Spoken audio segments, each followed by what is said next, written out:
Yeah,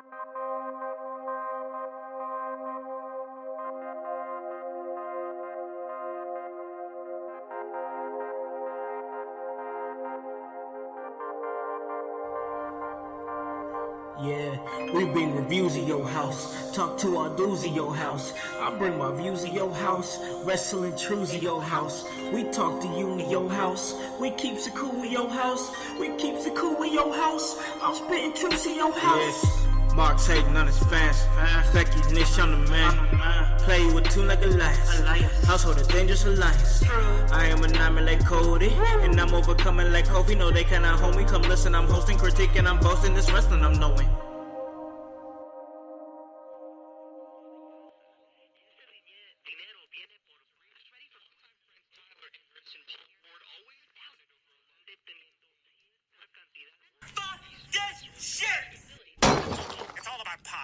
These days. My name is Brian Pillman Jr., and you're listening to the In Your House podcast.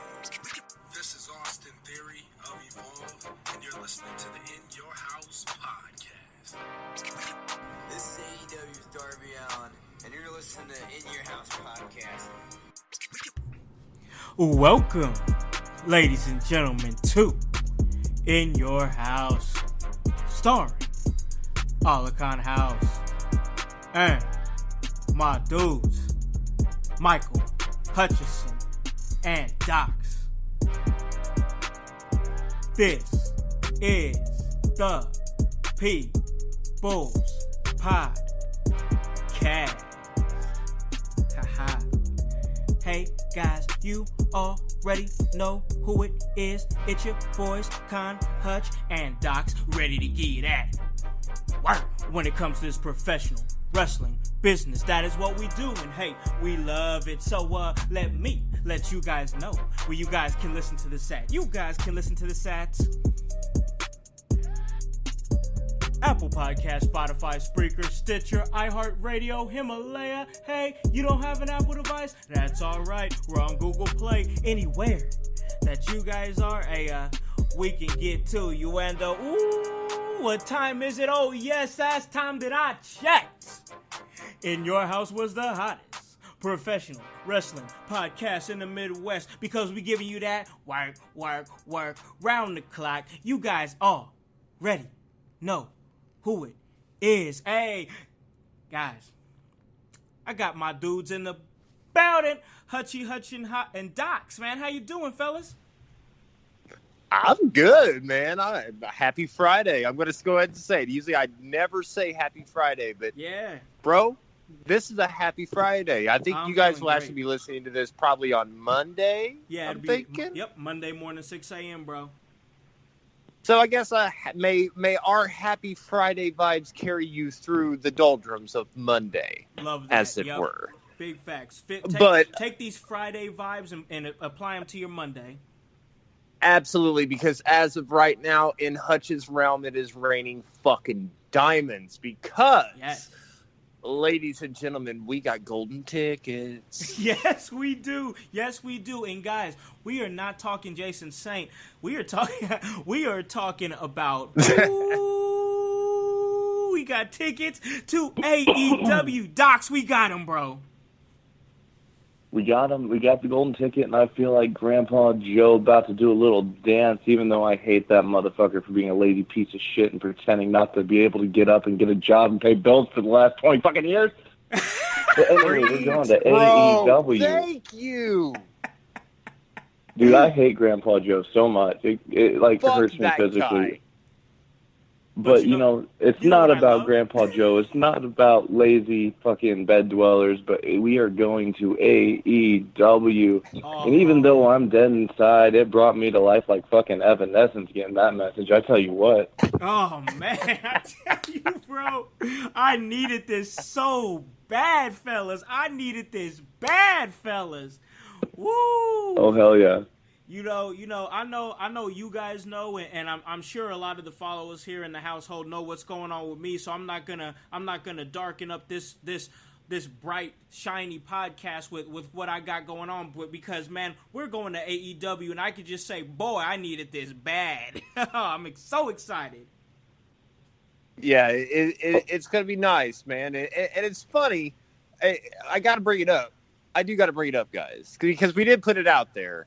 We kind of lied to the household a little bit. It's a nice lie, but we lied to the household. Yeah. Because we were like, well, you know, we got real stuff going on. We're adults and blah blah blah. You know, we're not going to go to any more live shows. Yeah. Well, the lie detector test came in and determined what that was a lie. They brought Murray in for that one, bro. Because AEW is like, hey, we heard you say that, guys. We hear you want to be adults, but we're coming to Indy, and we're like, we're gonna make a fucking adjustment. Man, for real. We're gonna go. I'm so excited, man. So yeah, the whole squad is gonna be great. Yeah, it's going to be great. It's going to be so exciting to be able to see that first show. Guys, we're probably going to see a lot of, you know, people in the local Indiana wrestling community that's going to be there that we can, you know, interact with and associate with probably leading up into the show. And, man, I'm just so excited. It's going to be such a great night. Yeah, for sure. Go ahead, Dox. Yeah, for sure. We're going to be, I know at least, you know, my point of view, like, yeah, we're going to go see a kick-ass show. We're also going to be there to rub some elbows, you know, we, like you said, some of these Indiana local wrestlers are going to be there because, I mean, why wouldn't they be? Why wouldn't Get they? some great guests for the podcast. Yeah. From an EP perspective, this is a huge opportunity. First AEW show in Indiana ever, so fuck yeah, dude. So excited, and I'm, you know, I love it that you're looking at it from an EP standpoint because that's how you got to be, man. Like when you do what we do, like you got to go there. You have to go to the shows, and this is gonna be such a big show, and you know that's why I was sad, y'all. That's why I was sad because like it would be us slowing down a little bit because in order for you to really get the connections and because you can inbox people all day and you know and get interviews and stuff like that, but you got to go to the shows, you know what I mean? You got to go to the shows and talk to the people and put yourself out there. And that's why I was sad because when we was going to the shows, like I was really enjoying it. And like wrestlers was like, they was like, oh, okay, yeah, I've seen some of your guys' stuff on social media here and there. Like pretty well-known, you know, decent talent that's telling us they've heard of it. So it's like, you got to go out there and really put yourself out there and now we have a chance to go to this show and take it in as fans because that's why I'm going, to take it in as a fan, and I know you guys are going for the same reasons, but I think that's why a lot of local people in the wrestling community, whether they be some sort of talent or just fans, are going to go to this show because they want to see what this is about. This is hot. This is new. It's the biggest new promotion in the United States, possibly even the world, and it's going to be right here in Indiana for the first time. It's going to be a who's who. I imagine a lot of people are going to come out. What are you thinking, Hutch? Well, I mean, I'm thinking they kind of have to, man. And first off, you know, respectfully, I expect to see all kinds of familiar, you know, talent, you know, faces, you know, both fans and talent, because what makes this interesting is the timing of this. This is still going to be on that first big initial wave of AEW. Yeah, because right. It's going to be coming off. It's going to be what, 2 weeks off the heels of their first pay-per-view, Full Gear. Full Gear. You know, and you know this will be after they debut, obviously on TNT already. Yep. So I mean, they'll be kind of in, I guess, pun intended, full gear, so to speak. Facts, bro. And we'll be at the show, and we're going to go there. We're going to be loud. We're going to be rowdy. And if you guys are hearing this show, if this show is getting in your ear holes right now, we here at In Your House, we expect to see you guys there. Let's fill this bitch up, and let's go there and be loud as hell so they come back. Big facts, bro. Big facts. Because I seriously feel like I'm sure you guys feel the same, man. And call us biased, call us whatever you want. We've been to WWE shows as well, just not for a while, but we've been to them. Yes. But anyway, but fuck it, I'll say, give me a reason. Give me multiple reasons to throw money because you guys are expensive as hell. Yeah, for real. And bro, okay, let's talk about money. Let's talk about money real quick. Right. Bro, let's drop it. Go ahead. Bro, the seats that we got are on the floor, and we got them for $35 a piece. $35 a piece. Bro, that's unheard of. They're not doing that. They're not doing that. Not floor seats, bro, in the WWE. Not even for their Raws and Smackdowns. Not even their throwaway Raws and Smackdowns. I don't even think their house shows are that cheap on the floor. Facts. And let's didn't we pay more for that than MLW? I think it was, I do believe we did. I think we paid the exact same for MLW. I think that those MLW tickets were $35, and those were great seats. And we have You're right. And we have $35 tickets to what is going to be now looked at as the second biggest promotion in the world on the floor for $35. Come on, bro. WWE got to step that up, cause they ain't got. Oh yeah. They got to step it. They got to step that up. Wait, we're on the floor? Yes. You figured they'd give us a chair or something, man. My legs are going to get stiff sitting cross-legged all damn night. This motherfucker right here. This guy. Hashtag get Dox a chair. Man, get this man a chair, y'all. Oh. Right. Looking at you, Sean Spears. Give me a chair. He is the chairman. He is a big facts, bro. That would be the one to talk to. So, I got a 10 tattoo. He'll let me in. Oh yeah, you're in this club. Yeah, you do got that 10 tattoo. That's right. So, fellas, we're going to this. Okay, we're going to this first AEW show. This first big wave of shows. It's going to be an awesome and an amazing time, man. So let me ask this, Dox. Like, as far as like just everything, like the atmosphere, the people that are going to come there from our community. The talent in the ring, what you might see. What are you most excited about for that night of wrestling? I'm really excited just to see, because it's such a new thing, and we're, like you said, we're on the big first wave of shows, how the crowd's going to react, because Indiana is not, a good, city for crowd reactions. I know promotions that won't go to Lafayette anymore because the crowd was just dead. But if we can get, like, that Bizarro Lucha hype at the AEW show, which I don't see as an impossibility, then you said, it gives them reason to come back, maybe even put on a pay-per-view here at some juncture. That way we don't have to drive to, Ohio, or my least favorite city in the world, Chicago. Come at me. But I'm really curious to see how the crowd reacts. Man, for real, I agree with that. Me too. Man, Hutch makes a great point, and he said it a couple times. Like, you got to like we got to let them know. We got to let them hear us. We have to come to the shows, because I know that there's fans here that's like, man, like WWE don't come that often, and then when they do, I think they usually come twice a year. I say twice a year. I think their rotation is like on the road, because this is how it's been for the last few years. One trip to Indianapolis on the road to WrestleMania, and then they usually have one in October leading up to Hell in a Cell. Right. That's been their Indianapolis rotation. So AEW's coming a month after, and who knows? I mean, I don't really know what to expect from this Friday Night SmackDown after they go to Fox. I mean, there's a lot to be said about that too, because they're going to be coming. They're going to be coming to SmackDown's going to be coming to Indianapolis on the 18th of October, I do believe. Yeah, 18th of October. So I myself would be interested to see crowd comparison of those two nights of Indianapolis. Just putting the scope on Indiana, and seeing what's what, and what do you, you know what? I'm just gonna throw it out there. What do you think about that, Hutch? Like, what do you like seeing those two comparisons of what the crowd is gonna be like in terms of how loud they are or how interactive they are, and then how many come out in numbers? I think that would be a very interesting early tell to see how much business the Tarp Emporium gets here in Indiana in comparison of WWE to AEW. Yeah. And it's going to be, just to play devil's advocate here, we talk about, going back to the previous point, not to dodge your question, Sure. Because I'll bounce back to it.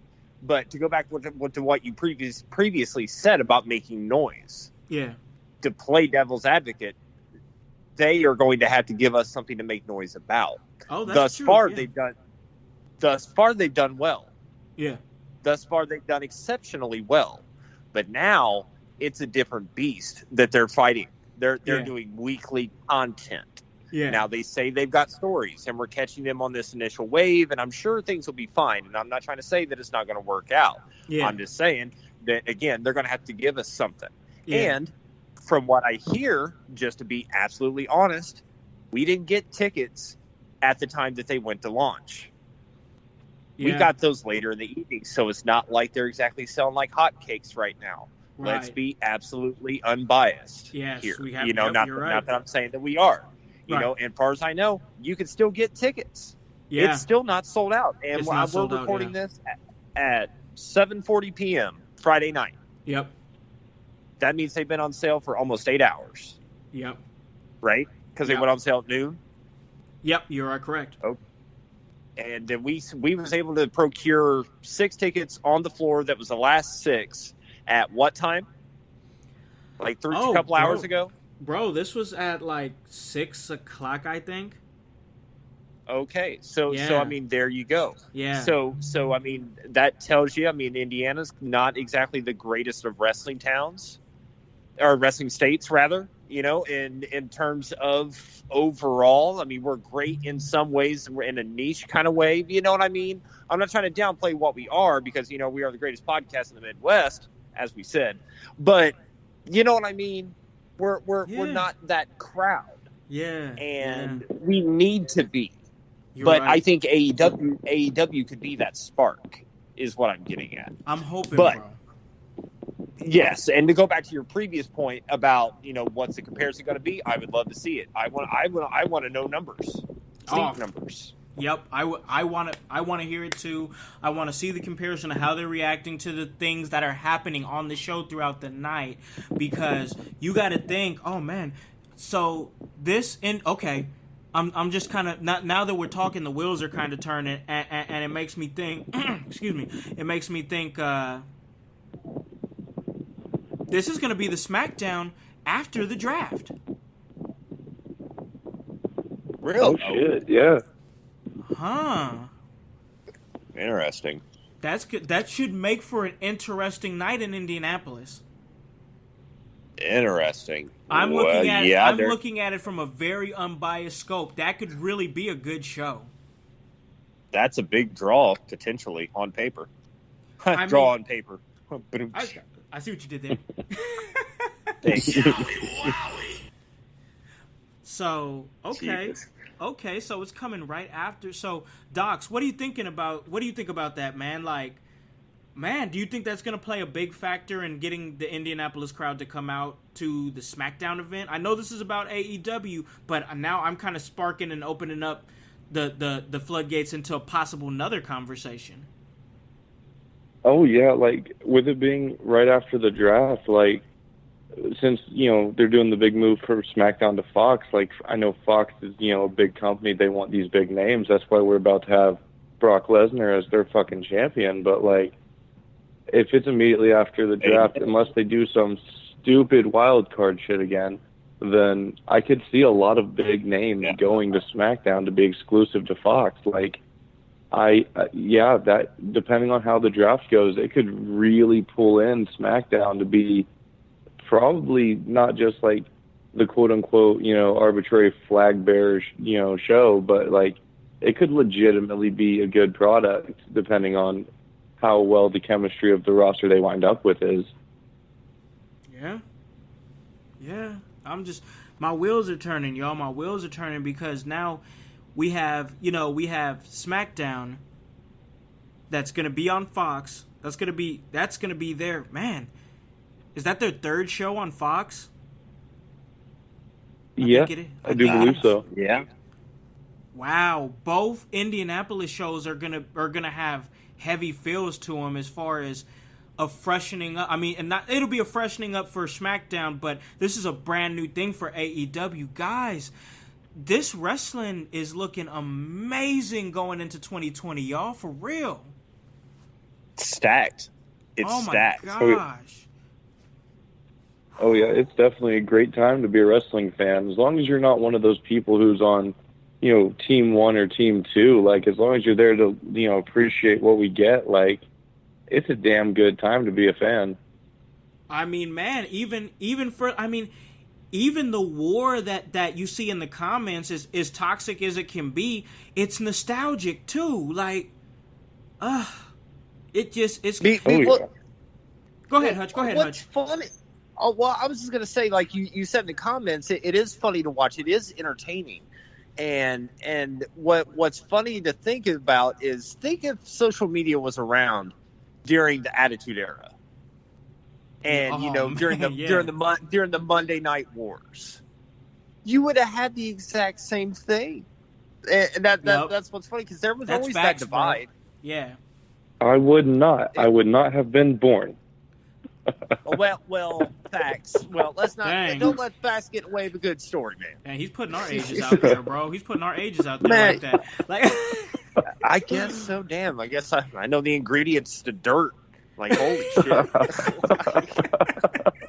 Oh man. God, I'm sitting over here just having a great conversation with my co-hosts, both my co-hosts, Hutch and Dox. When you guys listen to this, it'll be 6 a.m. Monday morning. So put In Your House in your ears as you're driving the kids to school, or maybe you're just driving to work. Hey, you want to hear about this wrestling business? In Your House is where you need to be at. So we're talking about the Squad getting tickets to AEW Dynamite, the Wednesday night show coming to Indianapolis, their 7th show to be exact, in November 20th. We landed tickets, and man, I just got to say I'm really excited. It's going to be a great time. It's gonna create fantastic content for In Your House, for podcasts. And I'm not gonna sit up here and say that we're gonna get guests like Luchasaurus or Jungle Boy or MJF or even anybody. I'm just gonna keep it a stack with y'all. This is the second biggest promotion in the world now. We're probably not gonna have access to them like that. I don't know how it's gonna be, right. But TV, it's different. TV is different than those regular shows that you go to. So I don't expect us to get, I would love to, but I don't want to set that expectation in any way, shape, or form because the talent isn't as easy to access in that type of setting. But it's still going to make for incredible content and people that are going to be there in our community that might want to hop on the show and talk about it and just, tell you guys out there in the household about the experience. You know what I mean? Yeah, I'm with that, and I, like you said, I'm going as a fan. Yeah, and of course, on the Instagram that I will inevitably plug at the end of this podcast that you're listening to. I'm sure I'm going to go live on there, and we'll go live on the In Your House Facebook page and all that stuff. But yeah, if we can get some interviews, of course, we're going to try to hustle and do your thing for you guys because that's what we do. Any kind of opportunity that we get, we're going to take it, and if we can, we're going to make our own. But again, we're going as a fan, and I'm looking forward to it. I'm hyped. I'm ready. For sure. And I know, Doc, you feel the same way too, right? Oh yeah, for sure.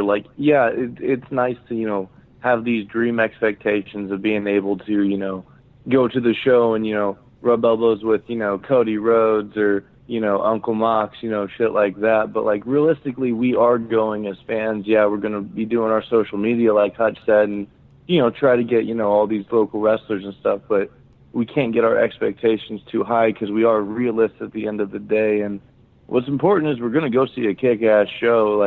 No doubt. If we come up with one contact after that, it doesn't matter if it's one of their actual stars or if it's someone we meet in the audience, that's a success. But it's going to be a success nonetheless because we were there at the historic very first Indiana show for All Elite Wrestling. Yeah.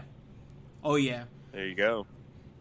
Big facts by our right man there. Dox. Big facts, and it's going to be an amazing night, an incredible night of wrestling. But hey, I want to let you guys know about another amazing night of wrestling, and that's going down on October 5th. October 5th, Heroes and Legends 13, Fort Wayne, Indiana. But hey, you guys have heard me say it. I'm going to give you guys an opportunity to hear about it. We're going to throw it to our friends over at Heroes and Legends Professional Wrestling. And when we come back, we're going to talk about the amazing week that was Raw, SmackDown, and NXT that debuted on the USA Network. So sit tight, and In Your House will be right back. Heroes and Legends Professional Wrestling returns to the Allen County War Memorial Coliseum on Saturday, October 5th with another exciting event. Get up close and personal with the stars. Meet wrestling legend, the Icon, Sting, along with the Total Package, Lex Luger, Brutus, the Barber Beefcake, the Honky Tonk Man, Demolition, Axe and Smash, the Boogeyman, Mr. Kennedy, and over 20 other stars of professional wrestling. From the Fan Fest starting at noon to the live matches at 7 p.m. bell time. This is an event for all ages. See your favorite stars battle it out in the squared circle and meet the legends and witness Congo Kong defend the Heroes and Legends title inside a 16-foot-high steel cage. Tickets start at only $15 and go on sale September 2nd at all Ticketmaster locations and at the Coliseum box office. Don't miss the Icon, Sting, when he comes to Fort Wayne. Special VIP packages available right now by visiting heroesandlegendswrestling.com. Hey guys, we are back here at In Your House. That was Heroes and Legends 13 going down in Fort Wayne, Indiana. It's going to be an amazing time. It's October 5th, okay? I'll be on commentary with the Golden Ticket, Jason Saint, and the whole squad will be there, so come hang out with us. We'll be hanging around there podcasting and whatnot and having a great time. So moving right along, Hutch Dox, I'll start off with Hutch here, man. We had an amazing week of wrestling this week as far as WWE. They put out a lot of good content. Yeah, I got to say they did. Of course, I have my nitpicks about things like sure, I of course, typically do. But overall, there was some good stuff that happened. Some outcomes that I wanted to see happened. Yeah, albeit could have been better circumstances and conditions. Bray Wyatt was still out. Well, we'll get to the details of it, but yeah, it was a good week, man. I was with it. I thought it was good too, man. And man, we're just so you guys know how we do it here at In Your House. You guys, of course, you guys know. You guys are part of the household. The 20,000 strong on Facebook and the 14 different countries across these great United States and locally right here in Indiana. So you guys know the game. We don't just cover every single thing. That's not how we get down. We bounce around a lot. So I'll start with this. What the fuck was that gender reveal party, bro? What the hell was that?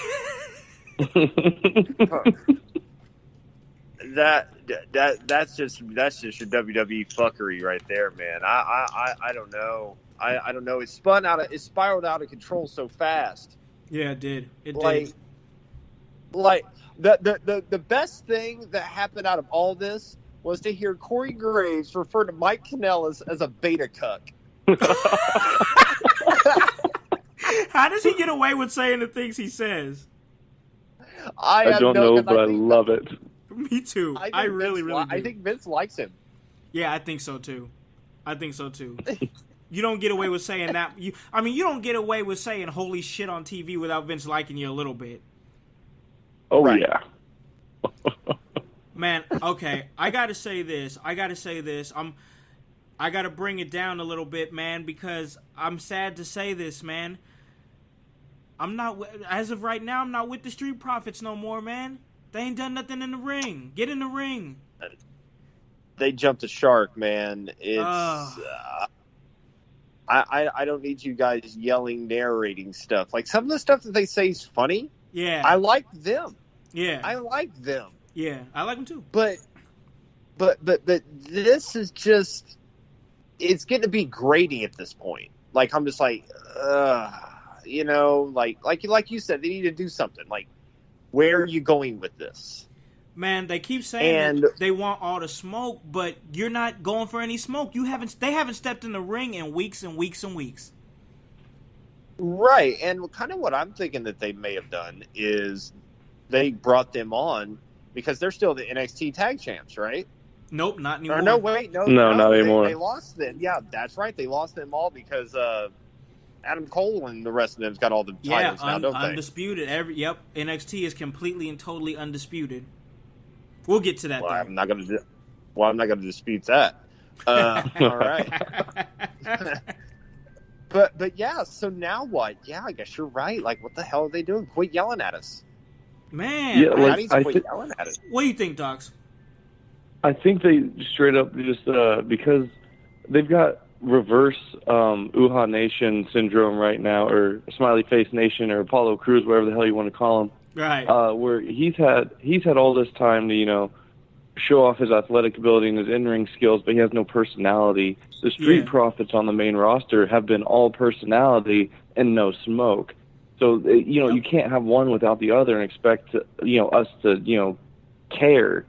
And I think they just jumped the gun a little bit because the personality that they have is very similar to the Private Party, and the Private Party is over as fuck right now, and they're they are. well, we've got that too. So they just threw them on TV without any actual plans, but it's not like they haven't done that before. Remember that week and a half that fucking we got a bunch of NXT guys that didn't have any reason to be on Raw. It's the same thing.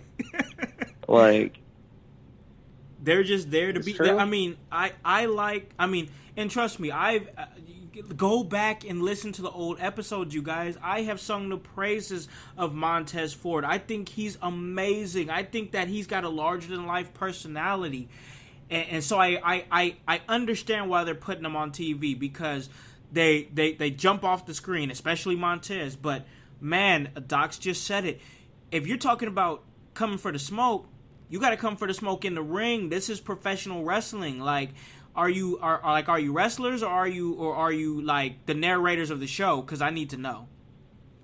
Yeah, they're Deadpool. They're just breaking the fourth wall, bro. Yeah, basically, that's what they're doing, man. So, and that all right. That's enough. That's enough ripping them apart, because I do like the Street Profits. I have to make that clear that I do like the Street Profits. I just don't like the direction that they're going in with them right now, because they're talking about the smoke. There's no smoke. There's no smoke. No smoke. None at all. Now I want a cigarette. No smoke. No smoke. But okay. So what's up with so suddenly the father's Ricochet? Like, no, that's man Dean syndrome right there. Oh, he's like, nah, dude, that ain't me. He was like, nah, bro. My boy from Paducah. He wanted none of that. Nah, he was like, nah, bro. So they go out. They have this weird match that ends with the recoil. Then, and I want Hutch to talk about this, but I'm gonna say it real quick. So then, Maria Kanellis comes out and says, I wanted to see if you could defend my honor. He ain't the daddy. This dude is. And then out the cold ass blue, like, comes fucking TA Magnum fucking Rusev. Hold on, bro. Hold on.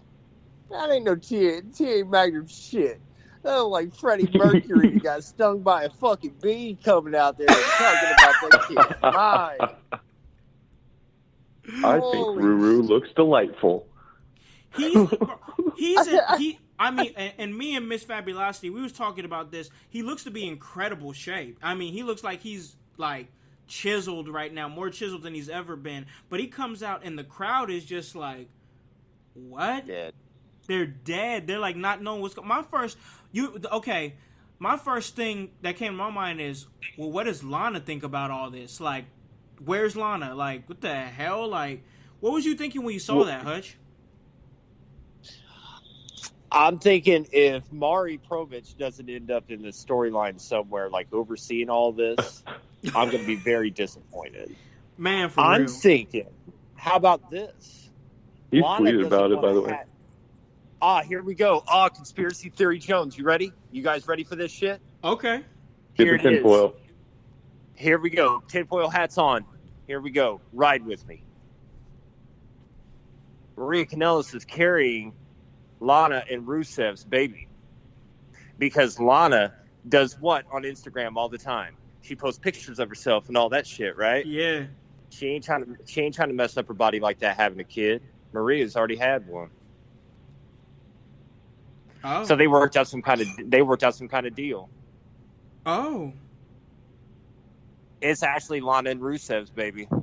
Lana's going to be back on she's going to end up popping up back on TV here in about 2-3 weeks. This storyline's not over, ladies and gentlemen. Yo, you're messing with me, bro. Telling you, man. You know, you think that Bray Wyatt shit's crazy? Y'all ain't ready for the roller coaster ride that's this fucking cuck show that's going on right now. Docs, chime in, bro.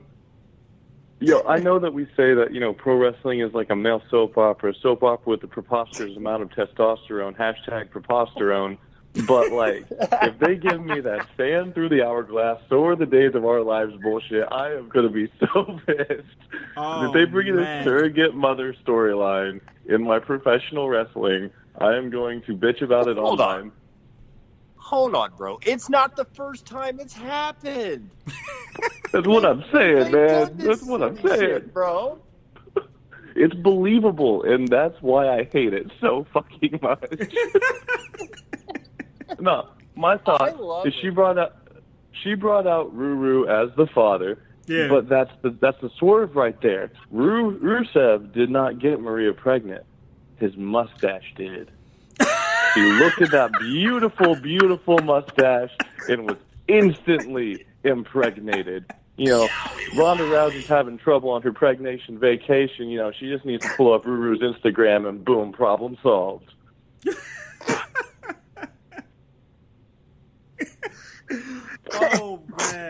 Oh man. And can I say something else?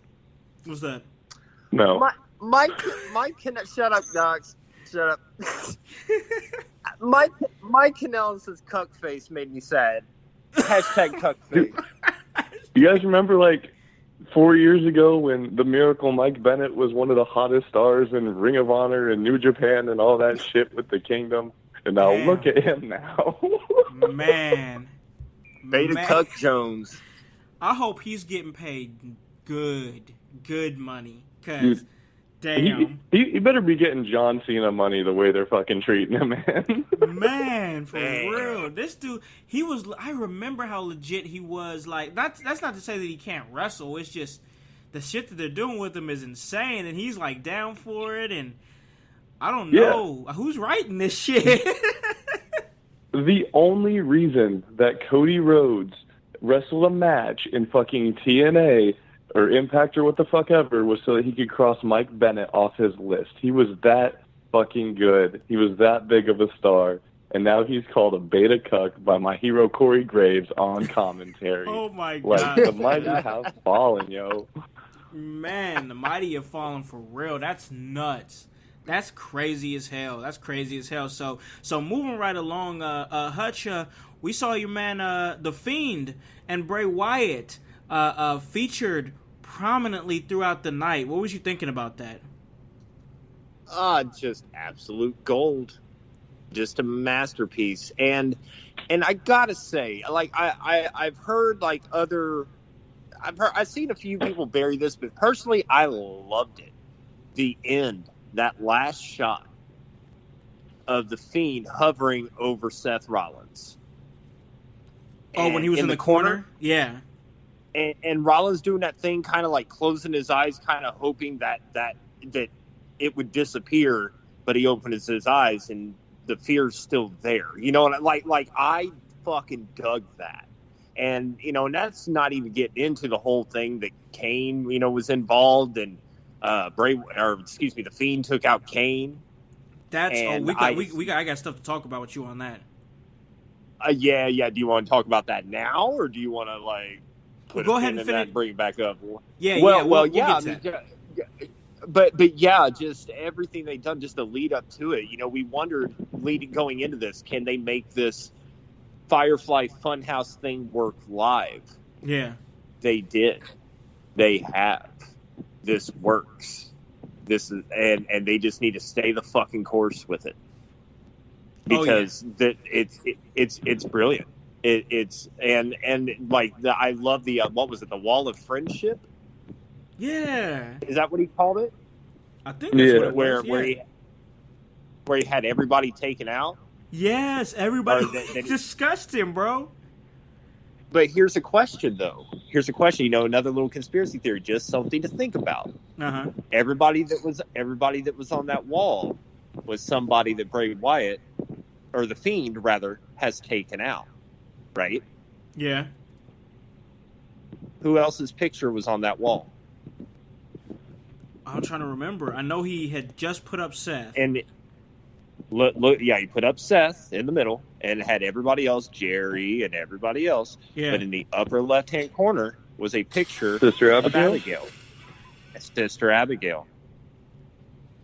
Wait a minute. So what could be the story there? They've alluded, Bray Wyatt, has alluded before, or Abigail's allegedly alluded before, what happened back then. What happened back then? You know what I mean? I think there was something to that. Because as we know, Bray Wyatt has put little seeds of shit, seeds, that have blossomed into other, bigger stories in the future in his work. You know what I mean? So it's something to look at. We talked about the clock in the previous thing. I think this is still leading to The Undertaker at some point as well. But that's way down the road. But yeah, I just think that's something to think about. What do you guys think? What are you thinking, Dox? I'm thinking there might be some legs to it, especially like you said, he's been sprinkling seeds of shit regarding the Fiend character itself since 2015, and if the storyline is the Fiend maybe killed Sister Abigail, all that shit, it gives it some legs, and I think it could be used really well just because Bray's such a damn good storyteller, and it opens the door for some shit that I can't really put my finger on, but I would be excited if they went down that road. Like you said, I do think all the shit with the clock has been building to The Undertaker, of course, and especially taking out Baby Brother Kane, but I'm to the point where with the Firefly Funhouse, I'm just on the roller coaster, man. I'm ready for the ride. I'm done trying to put pieces together. I want them to do this correctly and take me where I need to go, just like an Uber, except I'm not going to have to pay $10 every week. Man, I'm really here for it, man. I'm really here for it, man. And the way my mind is working, bro. The way my mind is working on this is this, and we've said it before. We've said it before on this podcast. The Fiend could possibly be, and I know I'm just gonna say it. He could possibly be the next Undertaker dark type character that Undertaker passes that torch to and says, "Here, you're filling a role that needed to be filled. You're doing it efficiently. Now I can rest now." Because for the longest time, Undertaker's been a dead man walking. Maybe that dead man is actually ready to rest. Damn, I'm giving myself goosebumps. Maybe the dead man has been ready to rest, but he's just been a ghost walking around. Wow, that's crazy. A ghost walking around and just showing up, and here comes the Fiend to take that role. Now he can finally rest in peace. Whoa, that's heavy. Oh, but hold on, I'm gonna take it a step further. What's Undertaker's not gonna rest in peace nowhere. He's gonna end up inside the Fiend's lamp. He's gonna take Undertaker's soul. He's gonna put that thing in his lamp. You know what would be crazy? I'm not saying this would have to happen. Just think about this, and I want to get your guys' thoughts on this. What if he's still I assume he's gonna still be doing the Firefly Funhouse for a while. What if after he defeats Undertaker and takes his soul, Undertaker ends up being a character in the Funhouse? That'd be crazy. Yeah, that'd be interesting. That'd be interesting. Crazy. Hey, but I Kate, would like here to, for it. Oh man, I would like to see an Undertaker dead skin mask over the lamp though. Oh man. That'd be dope. You know what also would be you know what also would be dope? If somehow Undertaker ended up with the urn. Yeah. Yeah, that'd be cool. Bray Wyatt I'm with that. Yeah, I tie it all together, but I'm just like, there's so many different places that they can go. You know what I mean? With a Fiend and Undertaker feud, there's so many different places. And this, in my eyes, this is the proper opportunity to give Undertaker that last hurrah. I don't see there being another opportunity where he can go out on top like this. You know what I mean? What do you think about that, Dox? Oh, yeah, for sure. I agree. You call it a last hurrah. I'd rather call it a last ride, ting. Hey, there you go. But, yeah, like, they finally have a character that's just as over, like, in the modern day at least, as, you know, a 50-year-old, 60-year-old Undertaker who we've been saying for years, like, probably ever since his first retirement, you know, against, you know, Roman Reigns, like, just let the man fucking rest. Like, not even saying that to be hokey with the whole rest in peace thing, but the dude's body's gonna break, yo. Like, man, for real. He needs to just retire and, you know, call it a day, have a good career. And there's no more perfect opportunity than the one we have right now with The Fiend, a dark, mysterious, supernatural character, over as fuck. I have the Hurt Heel gloves coming in the mail right fucking now. And every time I watch him wrestle, like even at Extreme Rules when he had that great tag match with, you know, Roman Reigns, I think that was Extreme Rules anyway. But even that match was phenomenal, but at the same time, in the back of my head, I'm like, old dude's gonna die, like not just in kayfabe, but in reality if he keeps this up. And like, it's the perfect opportunity to just put to bed the Undertaker character, let him live in, you know, memories, and let the Fiend carry that mantle going forward. Let him carry the flag, let him carry the lantern, as it were. I dig that. Yeah. I dig that. Hutch, what do you think? I couldn't agree more. I mean, because I never really thought that there would be able to be another one of those type of characters. You know, that kind of over-the-top, supernatural, creepy, yeah, you know, that kind of thing. But Bray Wyatt, the Fiend, is that. So, I mean, who better to do it? And again, if they wrote that the right way, that could be a hell of a story. It really could, bro. I agree with that. And again, it's doing what the cycle of wrestling, as it were, the old guard putting over the new guard, yep, so to speak. As you said, look at you, Dave. What's that? Nothing. I made a slight comment about Dave. Fucking guy, damn it, Dave. But yeah. So yeah, I'm with it, man. Like I think it's something that I wanted to see when Undertaker and Bray Wyatt fought before.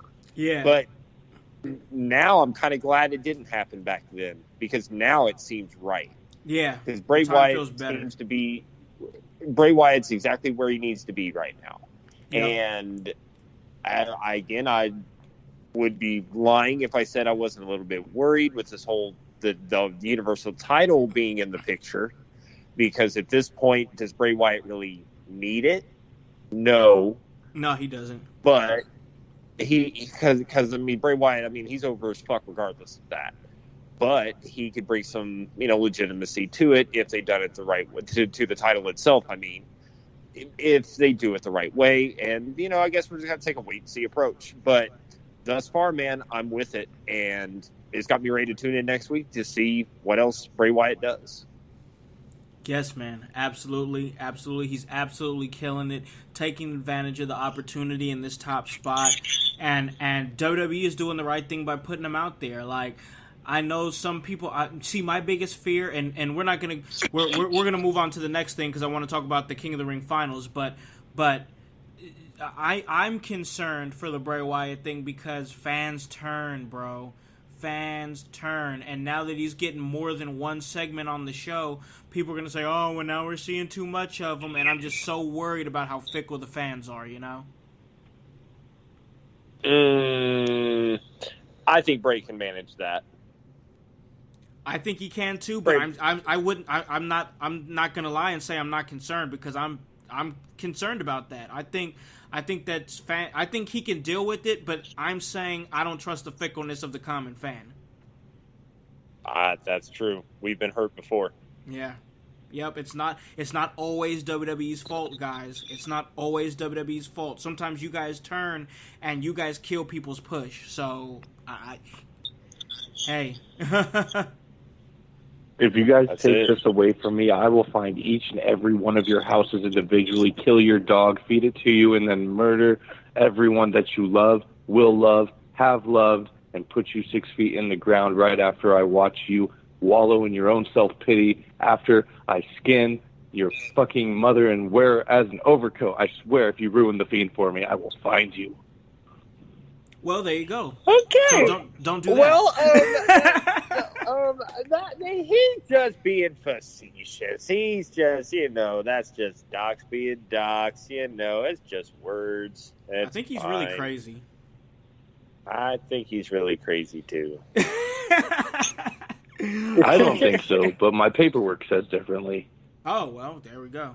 Hey, guys, don't ruin the Fiend. Don't ruin the Fiend for Dox. Just let him have his segments. Let him be amazing, and let him keep doing what he's doing. So I'm gonna let Hutch go ahead and lead this one because he actually called this one, and that's the King of the Ring finals, bro.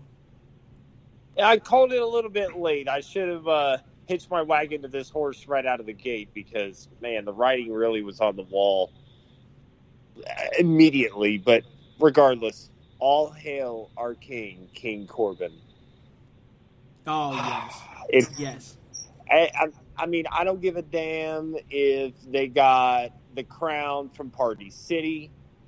I don't give a damn if you got the King Vitamin Cape. I don't give a damn if you got the Lego fucking throne that fell apart. I don't give a damn. Baron Corbin was great, and I want to tell you something about this match. Something happened in this match. Go back and watch it. If you guys didn't notice this, if you did, correct me if I'm wrong. But if you didn't notice this, you guys go back and watch the match itself between Gable and Corbin, which was great. By the way, it was a really good match. The match itself was phenomenal on both sides, right? Yeah. Listen to the crowd. A 2019 crowd is known for what, gentlemen? Taking over and hijacking the show. Yeah. Yep. If they see something they don't like, they're going to cheer who they want. They're going to boo who they want, regardless of the sides. Harper came back, and they were chanting "Welcome back," even though he was supposed to be the heel. They're fucking everywhere. They're going to cheer who they want, right? Yeah. Not with Baron Corbin in the ring. Yep. Baron Corbin was in the ring against Gable, and every person in that crowd, damn near everybody, wanted Chad Gable to win that match. Why? Because they didn't like, and they don't like, Baron Corbin. Baron Corbin is legit, ladies and gentlemen, regardless if you want to admit it or not. Oh, man. In my eyes, the cement is dried, bro. I've been critical of Baron Corbin for a while, but I see it now. And I like he doesn't have the Olive Garden waiter look anymore. He's showing off his physique. I can't ignore all the time. I mean, when he was acting general manager, he had a lot of mic time, and in the time that he had that mic, he got really good on the mic. I'm just gonna say it. Yep. Baron Corbin's a good promo. Yep. He's arrived. He's there now. Yep. What do you think, Dox? I like to compare Baron Corbin to kind of like The Miz, where when he first started out, we were sick of seeing him. I've been on the Miz train since day one-ish because Cleveland, Ohio represent 216. Yeah. But everyone hated him. His working style was safe, but it wasn't like exciting, so people hated that. Yeah. Baron Corbin's the same way. He works a very safe style. He works a very, I don't want to say boring, but a very plain style. But he's safe, and his mic skills, his heat is legitimate, and I can't think of anyone other than The Miz who can generate that kind of heat in WWE organically, where the people actually hate this heel. Like, Baron Corbin's doing a great job, and like you said, like, I've also been critical of Baron Corbin, especially during the Olive Garden general manager days, that kind of shit, like, rubbed me the wrong way, but he's very good, especially in retrospect, looking at how far he's come. Facts. From being the balding dude with the weird belly, like, I could be US champion. I will beat you for the US championship. Yeah. And now he can cut a legitimate promo. Like, Big facts. Most improved. He needs a star sticker. I know. That's funny, but you just said it, and I gotta say, Baron Corbin. If we're talking about most improved wrestler from one year to another, I'd have him in the conversation. I do, and this is coming from somebody that's been very critical of Baron Corbin for a very long time. I've always thought that there was something there with Baron Corbin, but just the way that they were presenting him wasn't right, and now it's getting better. And man, Hutch, you really called it. You saw something in him like a while ago. I remember there was times when you were like, I'm not so sure, but you saw something in him, man. I told you, man. Like, because I remember hitting you up a few times, and you bounced back the same response, which I understood. Where you're just like, he's just Corbin doesn't do it for me. But I'm like, I don't know, man. Like, he's starting to kind of click a little bit. Yeah, he's starting to really stick it to the people to where, like, they genuinely hate him. Like, they're just like, I hate your face and I want to smash it. Like that's how they're feeling about that guy. And all Corbin's got to do is walk out on the fucking stage. He doesn't even got to say anything. He's connecting, bro. He has hate upon sight. Yep. I love it, bro. I really love it. And that's my something. Thing now. Yeah. Right. There's something to be said about that. Man. There's something to be said about that. You're absolutely right. I'm not. Hey, man, if you guys have listened to In Your House, I mean, for a while, I know a lot of you guys out there in the household have been listening to us for a long time. I mean, this is our 126th episode, and you guys know that, if we're wrong about something or feel like that our mind is changing, we don't have hot takes just to have hot takes. That's not how we get down here at In Your House. If we say one thing, like it could be 2 months ago. You can listen to a podcast. You can listen to an episode of this podcast 2 months ago, and I may have buried Baron Corbin and said I just don't see it. Blah blah blah blah blah. But if they improve, Hutch, we'll say it, bro. We'll say it. Right, because you can't speak in absolutes, especially in the wrestling business. And there's two things you can't do. You can't speak in absolutes, and you never say never. Yep. That's fact. So everybody has hope for redemption, and as we say too, it's all subjective. Yeah. There may be people listening to this whole segment and be like, bullshit, and they're going to fast forward through it all because they don't vibe with Corbin still. Yeah. And that's fine, but then you got to ask yourself, why do you not vibe with him? Yeah. Do you not vibe with him? Why? Because you don't like his in-ring work. Because I think Baron Corbin's in-ring work is pretty fucking crisp. It's pretty fucking good for a big guy. Bro, when he hits that deep six, that deep six, I just got to say, and I'll let you continue, that deep six that he did on Chad Gable during that match was disgusting. Oh, nasty. And there was another one. I forget. I don't think it was Gable that he was against, but he did a spot where he did a power bomb and then turned it into a deep six. Ooh. Like he power bombed a guy, and then he picked him back up on his feet and bounced him off the ropes or something like that, and did the deep six. And it just, I was like, fucking Baron Corbin's legit. Tell me this motherfucker can't work. Ooh. You know, Man. tell me he can work. He can talk. He's a big guy, and again, he gets heat upon sight. Yeah. Every fucking check, every damn box you need to check for a legit heel is checked. Yep. With Baron Corbin. Come at me. To quote Dox. Come at me. I agree, man. Bring me your hate. I agree. Bring me your hate. Bring me your ire. Bring me your angst. But bring me your And bring me the facts and try to horizon. dispute me. Man, I gotta say, and now Baron Corbin is the king of the ring, to add to, a lot of other interesting accolades that Baron Corbin has had during his career.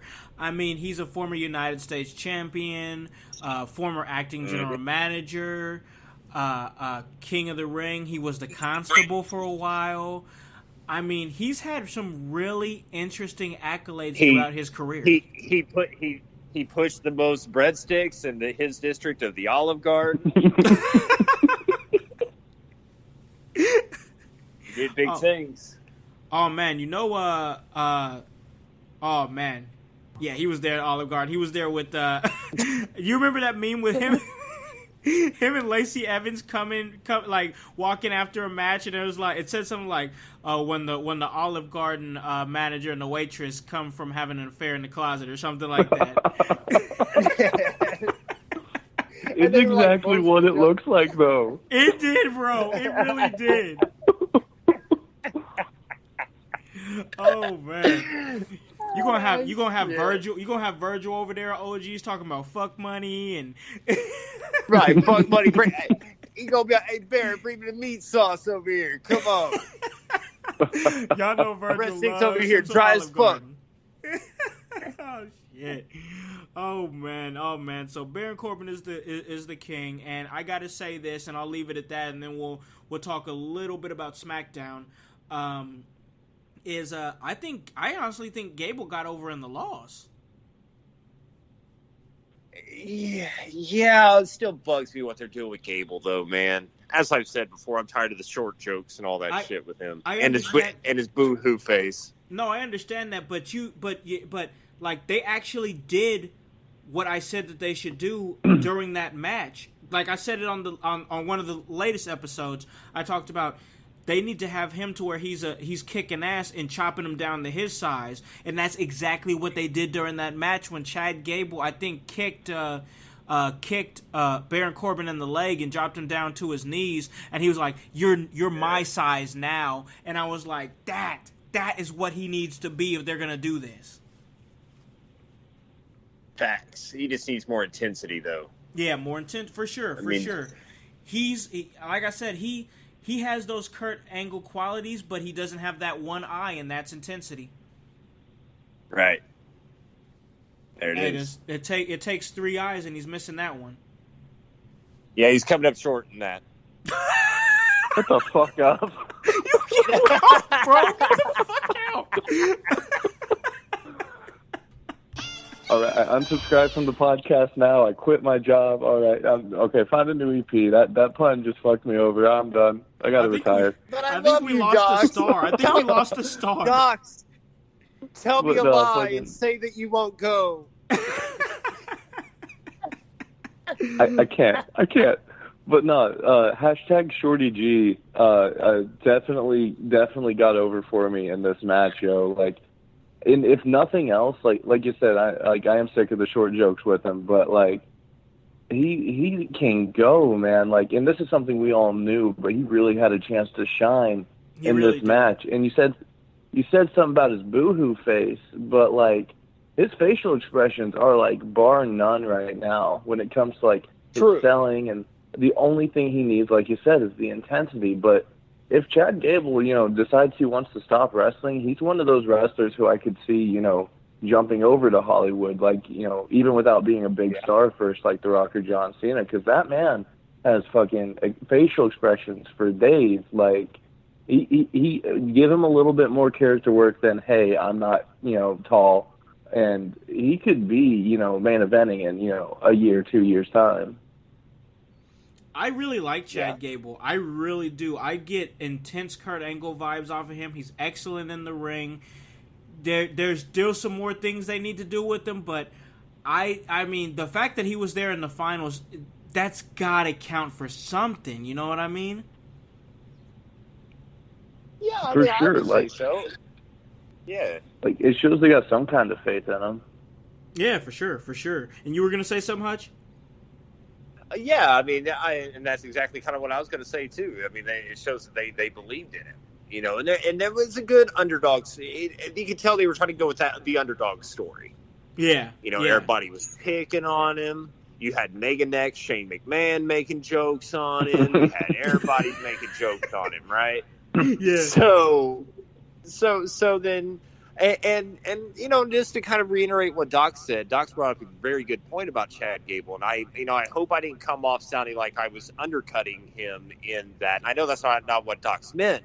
And I'm glad Doc's pointed out that Chad Gable was excellent as far as like selling and his facial expressions and stuff like that, because he makes it believable. It actually looked like Chad Gable was upset that he lost that match. It actually looked like Chad Gable's feelings were hurt. Like when he heard the short jokes and all that shit. So, I mean, he was doing what he was asked to do. Yeah. So, again, talent-wise, boom, Gable nailed it. And Gable showed his ass in this tournament as well in ring.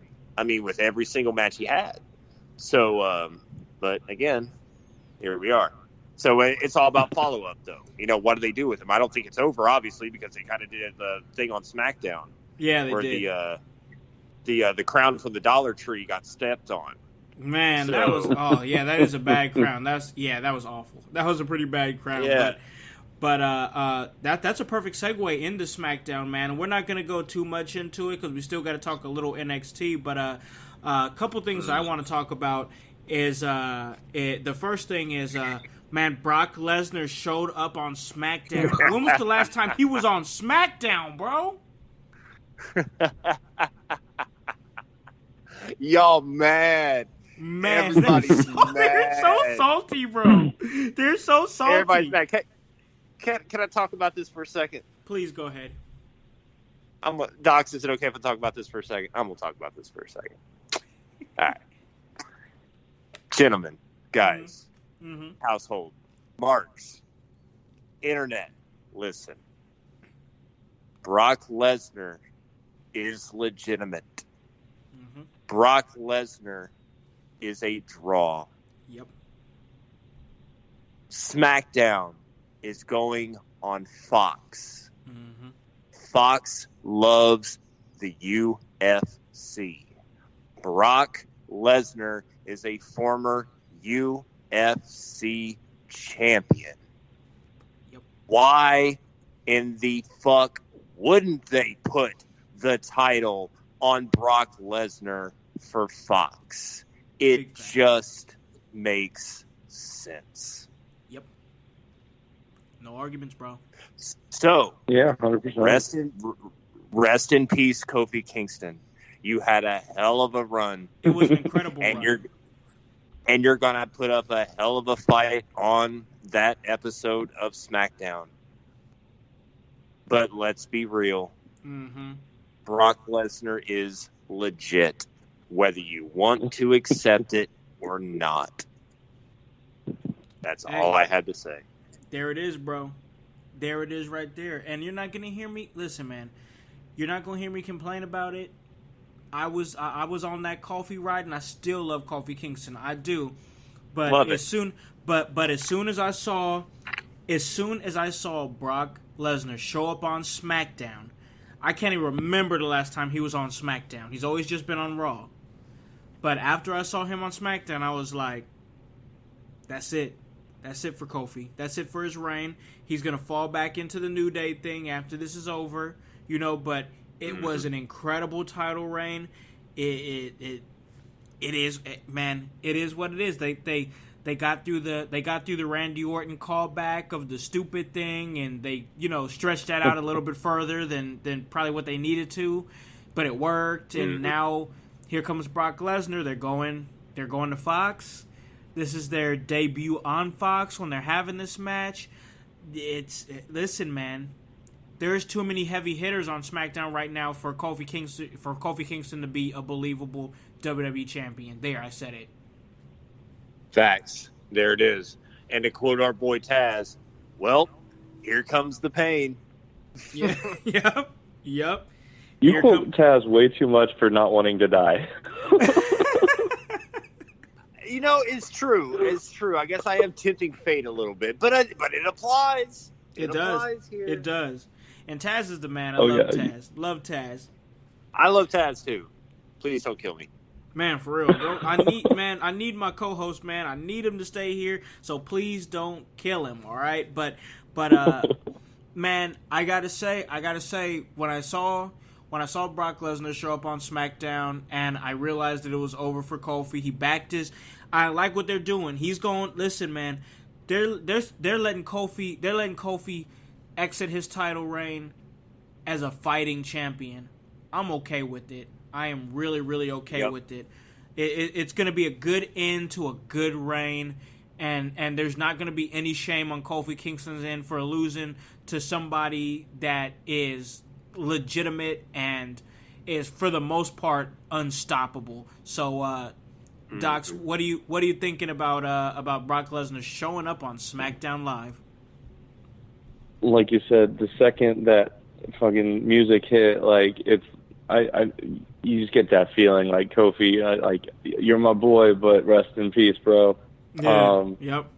But I'm very okay with it. Like you said, logically, Fox, UFC, Brock Lesnar. You said it all, but like it makes sense. But also, after he had the feud with Randall Keith, I really didn't see anyone on SmackDown who would make sense to take the belt off Kofi at this point. Yeah. So it gives you a good out for that, and like you said, I'm not gonna bitch about it. It makes logical sense, and it's a good way to get SmackDown over, especially with the new move. And I think there's a good crop of people on SmackDown who, like Kofi included during their title match, that are good enough workers that Brock might actually give a shit and put in the effort to have a good match, like he did with Finn Balor, like he did with AJ Styles, like he did with Daniel Bryan. Like, that kind of stuff makes it a lot more okay for me, at least in the short term. Now, if he wants to play absentee champion again, it'll sour on me. I know it will, and it'll sour on everyone else, the people who are already complaining. But in the short term, it's a good thing. Throw up that DDP meme, like that's a good thing. It's okay. Let's just see where it goes. Yeah, that's all we're going. That's what we got to do, because Brock Lesnar, you know what I mean? Brock Lesnar, he's gonna, especially after this draft, it's gonna pose a lot of interesting matchups, and I'm willing to bet, that after he beats Kofi Kingston for the WWE Championship, I just bet he's gonna get drafted to SmackDown. I just have a hunch he might get drafted to SmackDown.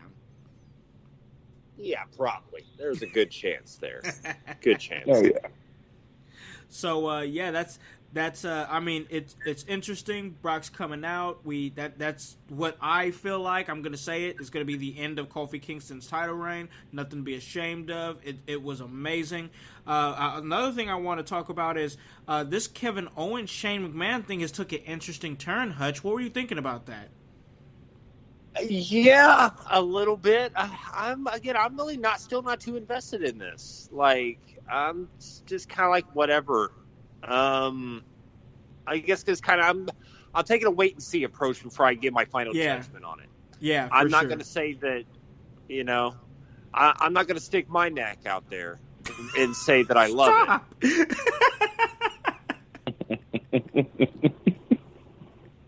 But yeah. I'm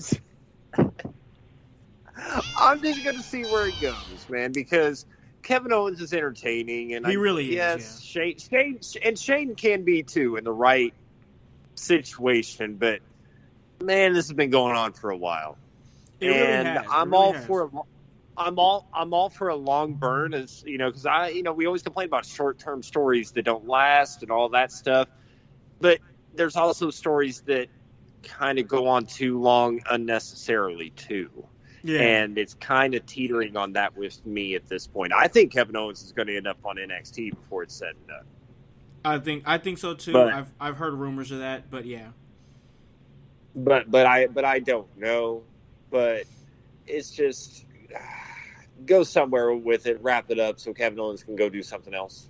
Yeah, for sure. And Shane McMahon can go get his neck checked because there's something going on in there. There's something up, bro. I don't know if he's fucking neck. Robot. I don't know if that's where the charger is, like located for him, or again, did he get stung? Did he eat apricots and he's allergic to them? What's going on with Shane's neck? His neck is freaking me the fuck out. It's freaking me out, bro. It's Him and Corey Taylor from Slipknot are going to be a tag team. They're going to call themselves the Nexus. Oh no! or the Roughnecks. What the fuck? Fucking necks, bro. But another thing, I don't want to go over that too much because this next thing and I'll just say this: the fuck was Offset doing? I know it was in Atlanta, but Offset's over there with the Ric Flair robe on and stuff, and I'm like, bro, I didn't know who it was. I had no idea who the hell that was. At first, I thought it was Velveteen Dream for a second, and then I'm like, man, Velveteen Dream looks like he don't feel well. Is he all right? Did somebody is he leaking? He looks like he's deflated a little bit. Bro, that's Offset from Migos, a rap group from Atlanta. Well, I found it I was a bit offset by seeing it because I'm like, who's this hobo out here in Ric Flair's bathrobe? What is going on? Who is this? What's his name? Offset, yeah. For what's the name of the rap group? The Migos. The Migos. The Migos. Yeah, they have a bag of chips, dude. Yeah, they have their own chips. Wait, are you serious? Yeah. Yeah, that's the only reason I know who they are. Hold up. Why the fuck? Hold on, we gotta talk about this. You can why does a rap group what flavor? I think they're like a 3-pepper, some kind of jalapeno chip, but Chance the Rapper has them, and fucking just a bunch of rappers, dude. They're called Rap Snacks. They're $1.99. Yeah, you Shut can go the fuck up, bro. You can go to any gas station where they got the Arabs running it. They're there. Shut up! Please tell me they have a slogan that says "Our chips are hotter, are just as hot as our bars." I'm sure one of them definitely got to. Hot bars habanero. Hot bar habanero. I don't think I've expressed this enough, but I fucking hate you. I'm done. Excuse me? I just said I hate you. I love you too, Dox. Okay, so Hot bar habanero is gonna feud with Lil Pancake. Oh shit, son! You know, Hash Brown got your back on that shit. Stay tuned, household. Oh yeah, that's right. That's gonna be awesome. Stay tuned for that. So I want to talk about this, and I'm not sure how much you got a chance to catch of this, Dox, but man, I got to talk about Eric Rowan for a quick little second, because Eric Rowan showed me something, y'all. Eric Rowan really showed me something. Did you get a chance to see any of that, Dox? I caught a couple of the highlights. I love that, he's breaking out of just being, henchman number 2 as his career role, but they got to make me believe that he's a single star. And they're working on it. They're doing a great job, and he's putting in the work. At the pay-per-view, the match he had with Roman Reigns, and I'm not huge on either guy really, but that was an enjoyable match, I thought. And hell, the stuff they did on, SmackDown the week prior, like, he's starting to get there, but I don't buy him yet. Still don't buy him yet? What are you thinking, Hutch? Where are you at on that? I think he's come a long way. Yeah.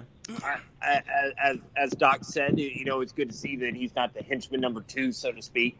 Most The definitely, silent ogre, the silent looming ogre, and again, he's well spoken and he's kind of gotten his. It looks like he's being a little bit more of himself out there, and again, that's what's always good.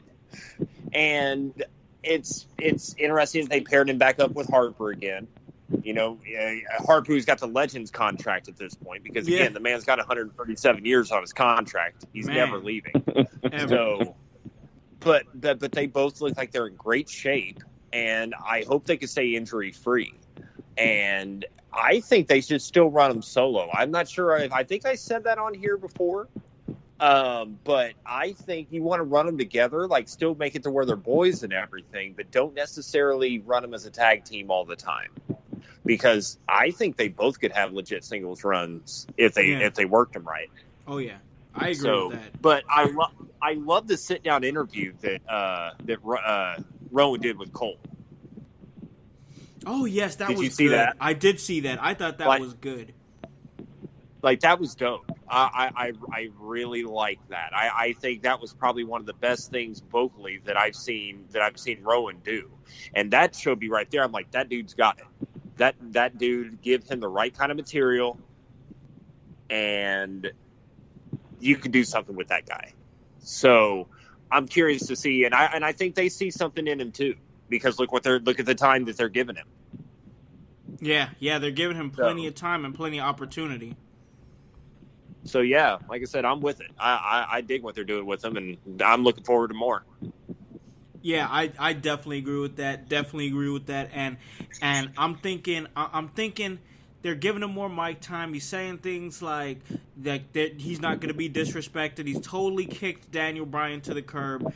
I'm interested to see where it goes. They both stood tall. I do believe at the end of that show. If I'm remembering that correctly, didn't they stand tall at the end of the show, Rowan and Harper?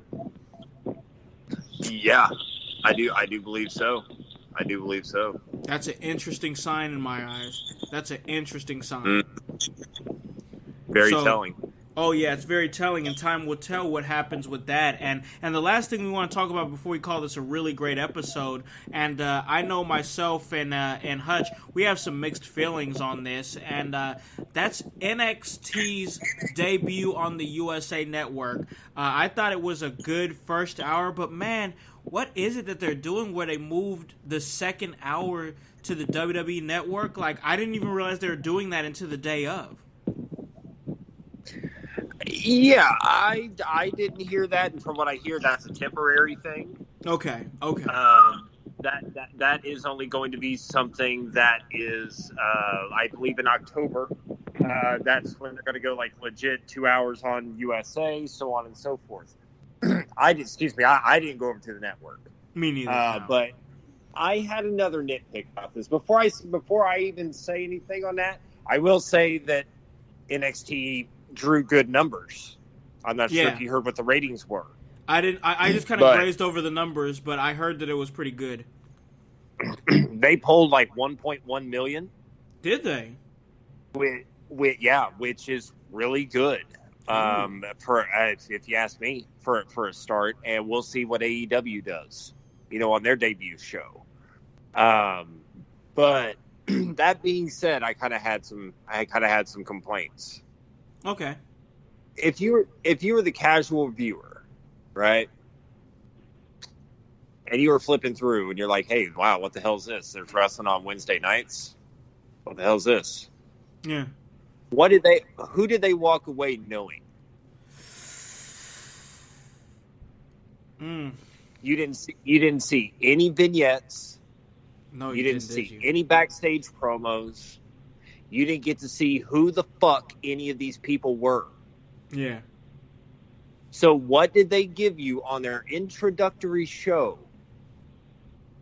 to bring you to connect you with anybody? It was all matches. They introduced a random guy. who the fuck was the cowboy guy that they brought out? Like, I don't know who that guy was. Oh, what was his? That used to be Trevor Lee over in Impact Wrestling. Cameron Grimes, yeah. Well, I have no fucking idea who the hell that guy was. And I'm sorry, I don't mean to offend anybody. Maybe I just don't know who he was. And I'm like, why would you introduce this new guy on your introductory show on USA? It just didn't make sense to me. Now, the in-ring matches that they had was great. Yeah, they had good in-ring matches, it was. And I don't, but I'm sitting there thinking, like, okay, this is the show that's going to go against AEW, right? Yeah. And I'm not saying that AEW is this unstoppable juggernaut, because as much as I like AEW has to prove itself. And it hasn't yet. It's done well, but let's see how it does on the network, with weekly TV and all that shit. Then we'll talk. For sure. But that being said, they're really going to keep this show at Full Sail in this little bitty crowd that, yes, they are a very boisterous crowd. Yeah. But they're really going to keep it there? Like, I don't... As good as NXT is, I just don't know if... I don't know, man. In some ways, yes, I think it's the talent-wise, yes, it's legit competition.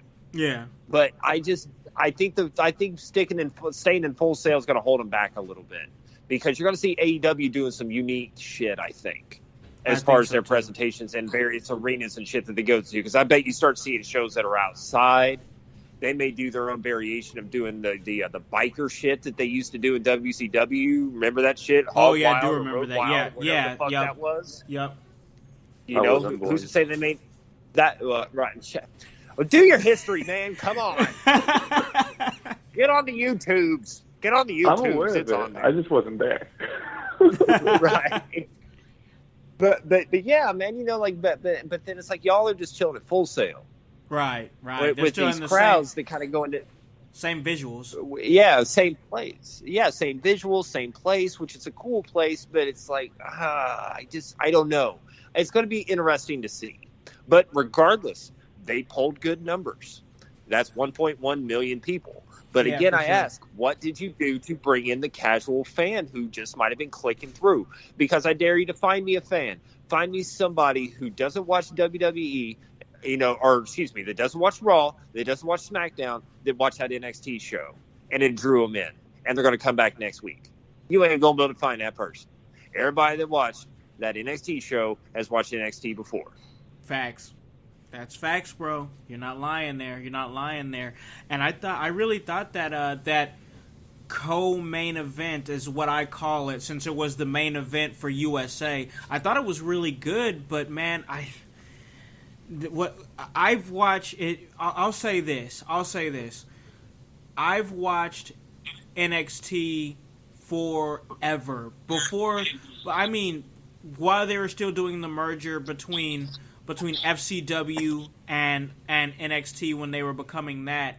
And I gotta tell you, man, like, I've watched a lot of NXT, and for that to be their debut on USA, it just didn't feel big enough. They didn't even have They didn't even have an NXT championship match on the show at all. Right. Exactly.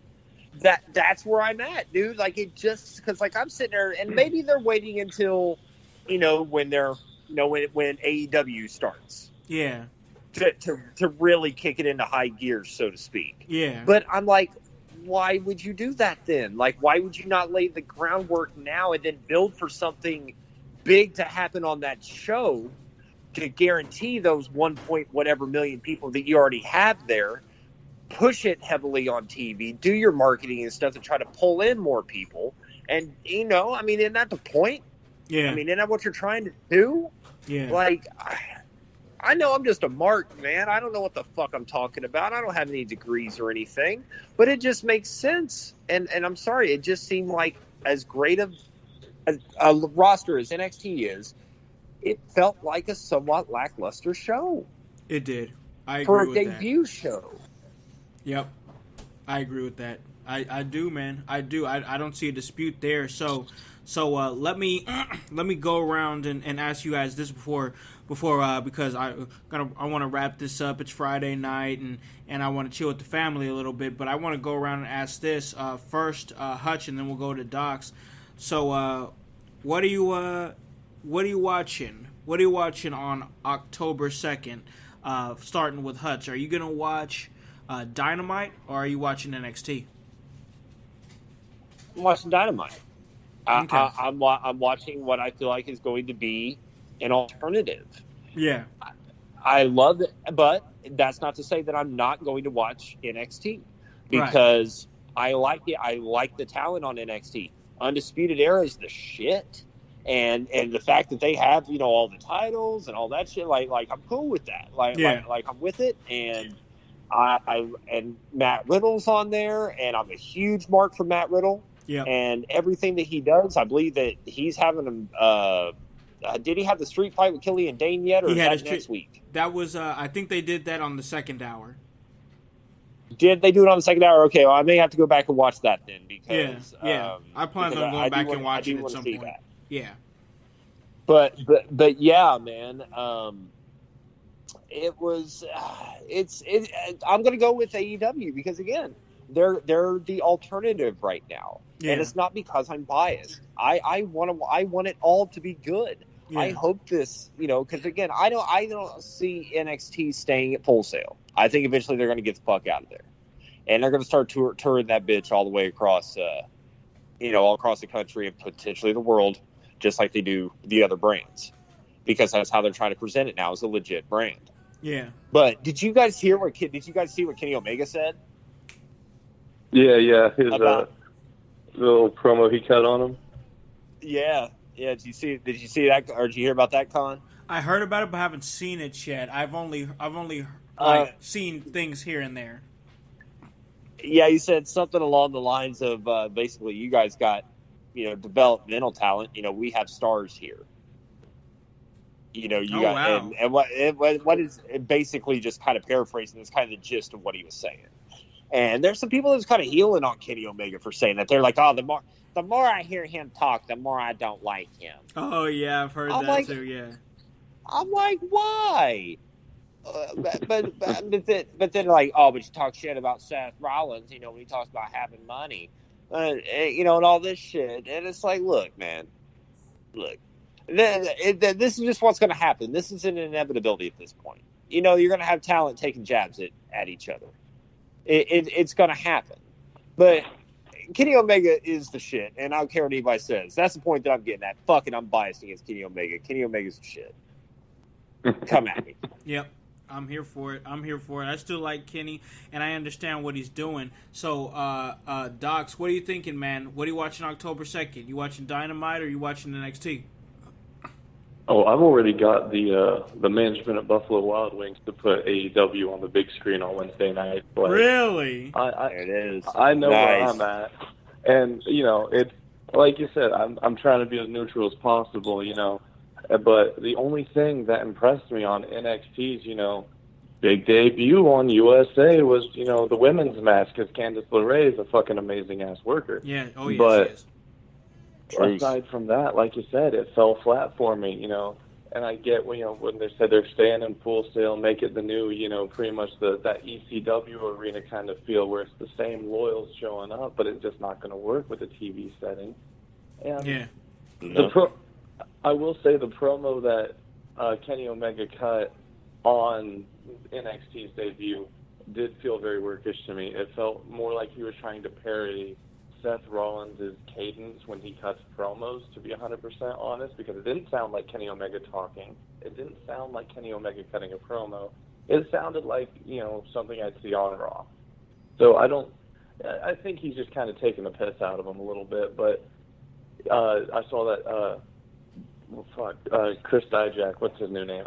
Dominic Dijakovic. Yep, Dominic Dijakovic, he took the bait a little bit and got up in arms about it on Twitter, but that's neither here nor there. But AEW, like I said, is offering an alternative to something that I've just gotten, more routine with, as opposed to actually enjoying. And don't get me wrong, WWE's been doing great here lately, but NXT, the best thing about WWE, couldn't start off with a bang right before we get to the Dynamite, and I feel like that says something a lot. If their best show can't hold up to my expectations with 2 hours, I'm not even going to give them shit for having to jump formats, but 2 hours and you couldn't impress me with anything other than Candice LeRae.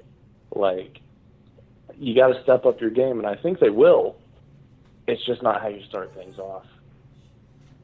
No, I feel that. I totally agree with that. So I think we're all on the same page that NXT didn't hit the way it should have hit, and they better get it right by October 2nd, because as of right now I'm with you guys, I'm watching Dynamite.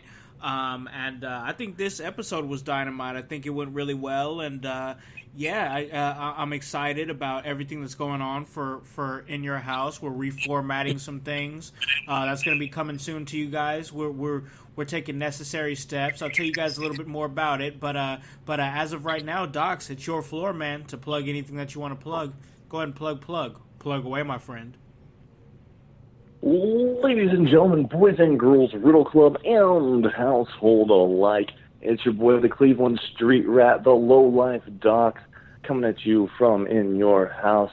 And I just want to promote the fact that In Your House is going through a huge format change right now when it comes to the talk show, so you better be prepared for that. We're going to crown our first ever Madhouse champion here soon, which isn't me, spoiler alert, and it pisses me off beyond no end because I should have known that Baron Corbin was going to win King of the Ring. However, you should all stay tuned to that. I'd say follow me on social media, but, I really do not care what you pissants think, so y'all can come with it, y'all can stay. I don't really care. I'm looking out for me, and I'm coming for that gold, and I'm sure Hutch is about to spill some dribble, so if you want to waste a couple minutes of your life, here's my boy Hutch, and listen to his boring-ass diatribe plugging his lame-ass Instagram. And over to Hutch. Plug away, my friend. Well, that was our boy, the Cleveland Steamer, Dox. We love him. We love him. I can't believe your mom told you about that.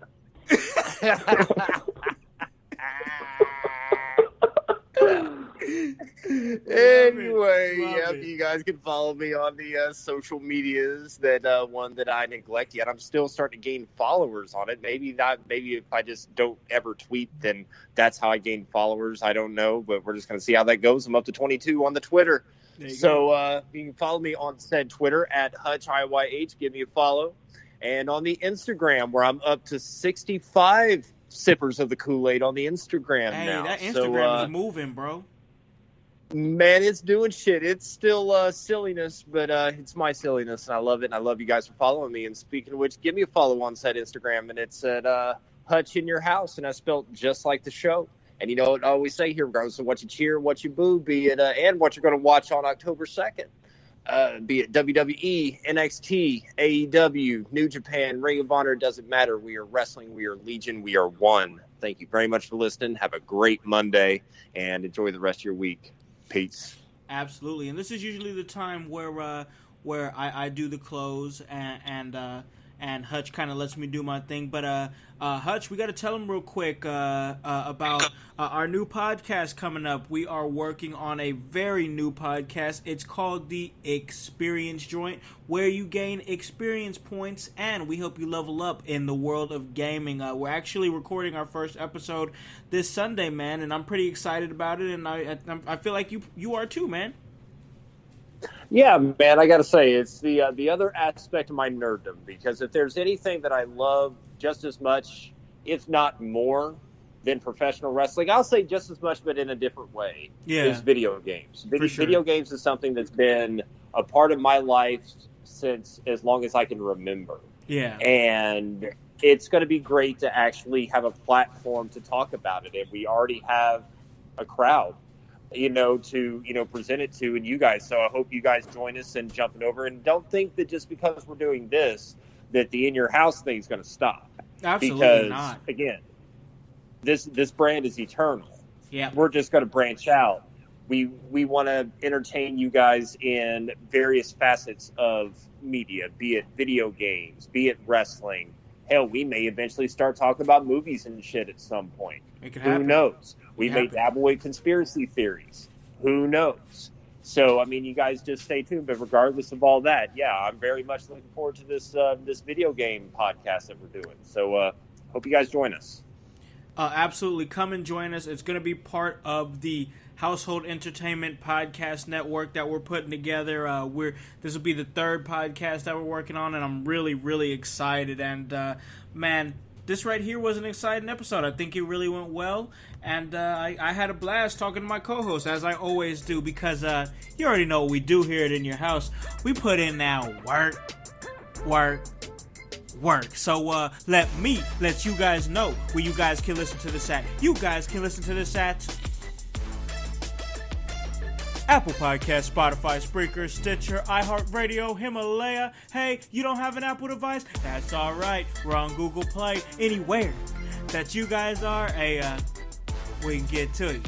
Check us out. October 5th, Heroes and Legends 13, Fort Wayne, Indiana. We are the official podcast of the entire event, and if you can't make it, but we really hope that you make it, you can check it out on Fight TV with your boy, the status symbol, Con House, and the Golden Ticket, Jason St. on commentary. Guys, what are you doing? Go buy a shirt. That's www.prowrestlingtees.com/inyourhouse. Get this work. Get this shirt. Hey guys, we tell you it all the time. Hop on this bandwagon.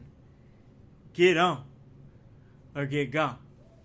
Because the household, well, we still going mighty strong. You guys have a great day and a great rest of your week. Peace.